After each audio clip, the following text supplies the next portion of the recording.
Les fêtes, un moment chaleureux, en famille, mais peuvent aussi être un vrai défi de communication. Bienvenue dans la chaîne Juliette's Diary, un endroit d'échange, de partage, tout en bienveillance. Et aujourd'hui, je vous propose 3 astuces pour des repas de famille plus sereins au moment des fêtes.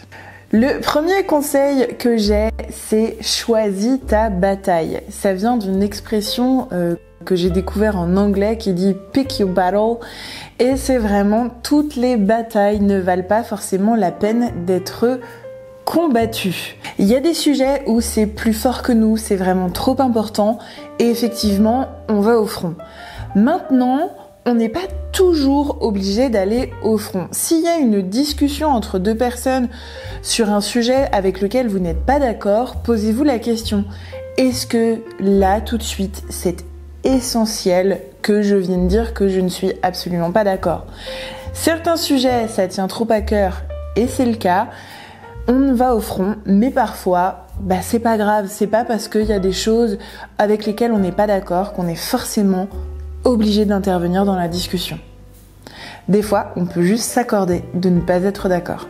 Ma deuxième astuce, mon deuxième conseil, c'est de questionner votre interlocuteur plutôt que d'affirmer votre point de vue. Si, une fois de plus, on vous sort la phrase « Mais tu sais, les carottes aussi, elles ont des sentiments » parce que vous ne mangez pas de viande. Plutôt que d'affirmer que sa phrase est complètement stupide, questionner. Pourquoi ça te gêne tellement que je ne mange pas de viande? Parce que c'est quelque chose de personnel, donc moi je n'impose pas que tu ne manges pas de viande. Pourquoi les carottes ont des émotions?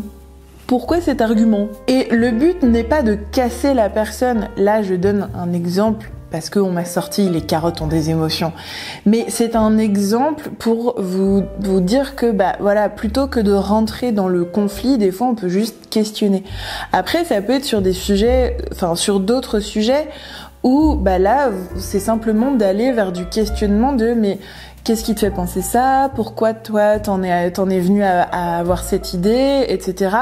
Et ça permet l'échange, parce que c'est pas parce que c'est notre réalité que c'est forcément la réalité des autres et que surtout c'est une vérité absolue. Chacun a aussi le droit à sa propre opinion, même si des fois c'est des choses qui nous poussent dans nos retranchements, qui nous titillent très très fort, mais toujours d'être dans le questionnement, ça facilitera l'échange plutôt que d'affirmer son point de vue et d'affirmer que l'autre a tort, ou pire, de dire tu ne peux pas dire ça.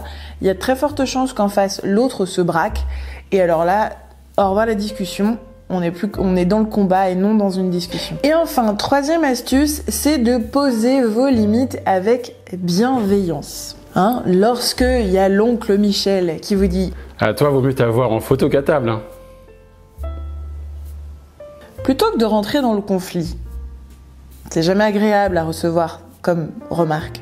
Dire mais tu sais tonton, tu penses que ça me fait plaisir d'entendre cette remarque? Tu vois, toi peut-être que tu me dis avec un ton d'humour, mais en fait, quand tu me la sors tous les ans à chaque repas de famille, pour moi c'est pas très agréable.